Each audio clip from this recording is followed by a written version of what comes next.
con Víctor Cruz, director de estrategia de FI Group. Buenos días, Víctor. Hola, buenos días.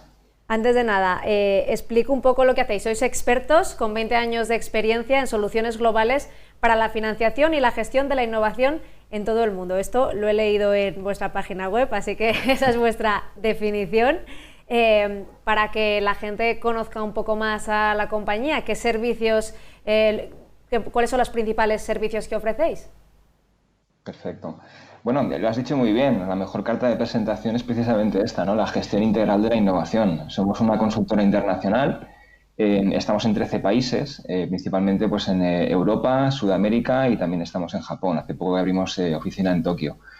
Y uno de del core, principalmente de gestión de la innovación a nivel financiación de la propia I+D+I es lo que hacemos, ¿no? Es decir, damos servicio a nivel de financiación de la innovación y de la I+D en todos los países donde estamos, con los principales servicios que son pues, tanto deducciones fiscales, bonificaciones de personal investigador, ayudas directas, gestión integral de la innovación desde todos los ámbitos, ¿no? También pues, lo que sería la gestión de los sistemas integrados de innovación, ¿no?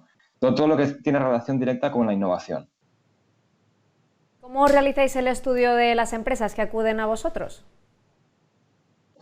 Bueno, principalmente lo que hacemos es pues un servicio ad hoc, ¿no? A la empresa. O sea, trabajamos tanto con gran empresa como con pymes y en principio cuando vienen nuestras empresas a pedir servicios o que les ayudemos en esta gestión, lo que hacemos es un estudio desde inicio hasta final, ¿no? De cuáles son las necesidades pormenorizadas de cada empresa para adecuarnos a darle la mejor solución para ese tipo de empresas, ¿no? Es decir, por ejemplo, tenemos a veces pymes que necesitan una financiación previa de sus actividades para llegar al mercado y lo que buscamos es cuál sería la mejor gestión de ese tipo de soluciones, ¿no? Pues desde un punto de vista pues de buscar fondos de inversión, ayudas directas, deducciones, pero que se adecue pues, a esas necesidades concretas de las empresas, ¿no? Lo que nos encontramos mucho actualmente con todo el tema de la pandemia es que hay demasiadas restricciones a nivel normativo o restricciones desde el punto de vista normativo que impiden que muchas empresas puedan tener acceso a estas vías de financiación, ¿no? Es un poco lo que ahora mismo se está poniendo sobre la mesa con esta modificación que se quiere hacer de un Real Decreto Legislativo para mitigar cuellos de botella, ¿no? Entonces, ahora mismo tenemos esa problemática sobre la mesa y hay una serie pues, de propuestas de mejora en ese sentido, ¿no? ¿A qué tipo de ayudas, porque estás hablando de esa financiación, ¿no? ¿A qué tipo de ayudas se pueden acoger las empresas en este área del I+D+I? ¿Cuándo se pueden acoger a ellas? Claro, a ver, el problema principal es ese, ¿no? El acceder a este tipo de ayudas, ¿no? Entonces nos encontramos que los dos principales puntos de financiación que las empresas pueden encontrar son las ayudas directas y las indirectas, ¿no?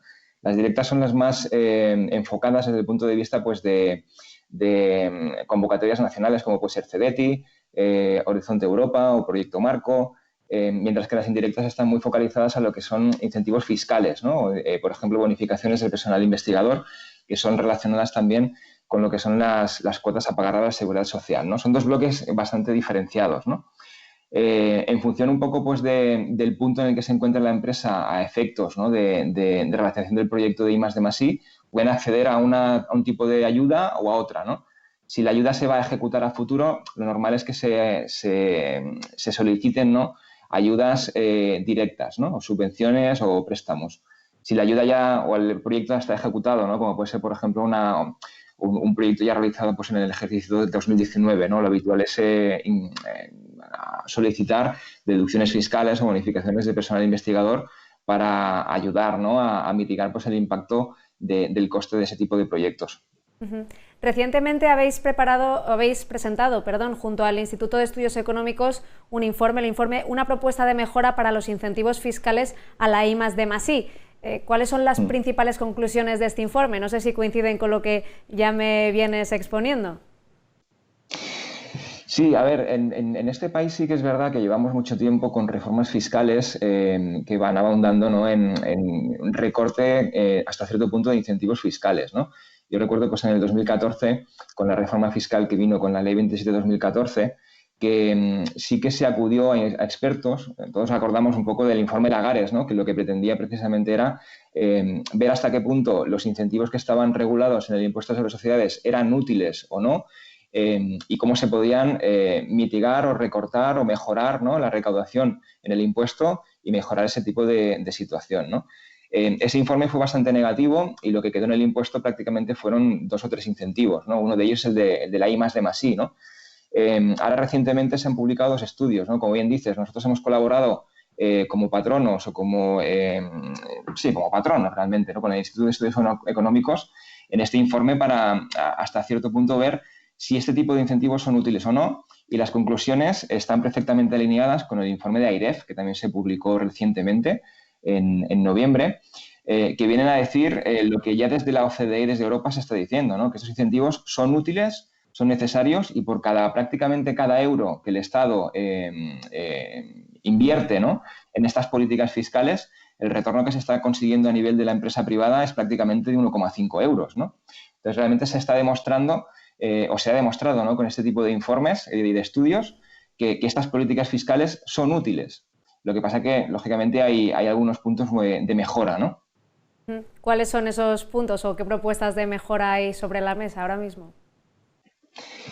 Bueno, las propuestas de mejora son algo que venimos a nivel sectorial demandando desde hace muchísimo tiempo, y las empresas innovadoras también lo están demandando desde hace ya prácticamente décadas, ¿no?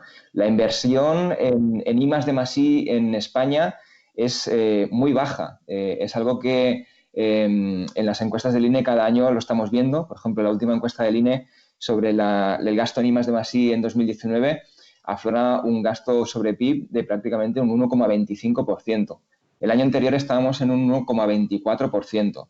Hemos aumentado un 0,01. Es que prácticamente no es nada. Cuando estamos hablando que, por ejemplo, en Europa la media es del 2 y pico por ciento, ¿no? Y realmente en el plan de choque de I+D+I que el Gobierno planteó antes de verano, una de las cosas que se quiere plantear es llegar a esa inversión privada o esa inversión público-privada en I+D+I del cerca del 2%, 2,14% en 6 años, ¿no? Para ello, ¿qué hay que hacer? Incentivar la inversión privada y pública en I+D+I. Entonces, hay 2 focos importantes, ¿no? Primero, dotar de un presupuesto adecuado, ¿no?, a las políticas de I+D+I en España, eso por un lado, y por otro, conseguir que esa financiación llegue al tejido empresarial. Entonces, lo que nos encontramos a nivel incentivos fiscales de I+D+I es que la herramienta es muy potente. Dentro del marco de la OCDE es de los instrumentos más fuertes y mejores planteados en derecho comparado. O sea, si nos comparamos, por ejemplo, con Francia o Portugal, el incentivo es de los mejores que hay comparativamente, pero nos encontramos que en la práctica hay bastantes limitaciones técnicas, ¿no? Y es un poco en esa línea donde tanto el informe de AIREF como este informe del Instituto de Estudios Económicos y desde el sector venimos ya defendiendo hace mucho tiempo, las propuestas de mejora van un poco enfocadas en esa línea, ¿no?, en mitigar o en reducir esas cargas administrativas y las trabas burocráticas.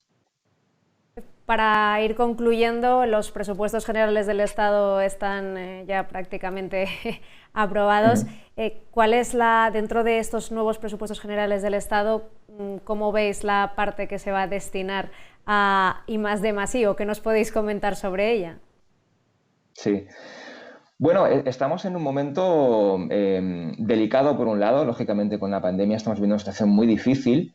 Dentro de esta situación lo que se ha aflorado son las deficiencias, ¿no?, de la economía española, ¿no? Hemos visto, ahora mismo, por ejemplo, ¿no?, estamos aquí entrando vía Skype, ¿no?, utilizando nuevas tecnologías hasta cierto punto, y esto ha hecho que se desvelen, pues, situaciones un poco críticas, ¿no?